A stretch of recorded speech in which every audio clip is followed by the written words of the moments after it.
If someone asked me, how do I cope? Like, what are some yoga tools I can use, or how do I cope with the way things are today? What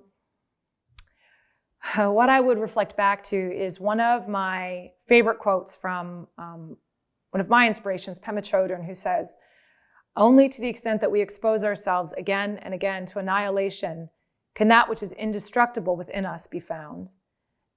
And that's a big thought, but what it means is that we're never really going to be satisfied with the outside world. The outside world is always changing, always moving. Our job is changing, our relationships change.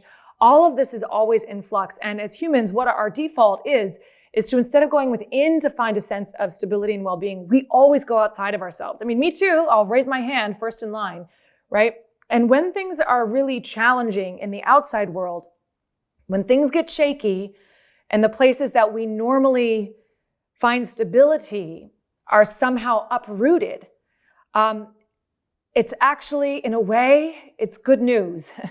Pema Chodron says chaos should be regarded as very good news, and it's not comfortable.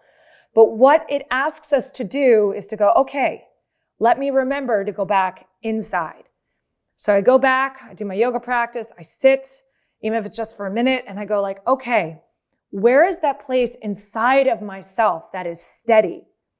And usually we don't have to find it. Usually I can just, be like, hey, I'm a yoga teacher. I've got this life, great. And I don't have to question that. But when that gets taken away or uprooted, then we have to remember to come back inside of ourselves. And at first it's hard because we're so used to being attached to this stuff outside. But when we find what's inside, when we find that place of steadiness, that here-ness, our own presence, the thing that is not changing underneath all of this, we can reroute and re-anchor. And then that connection can actually support us to be in the world so that we can, help other people who are having a hard time with this world crisis that we're in. That allows us to be more present and awake with them. It allows us to have more resources within ourselves. So even though things are really tough and the world feels very chaotic, we can go inside and use this as an opportunity to be more connected with the thing in us that is unchanging, which will give us more stability ultimately in our lives.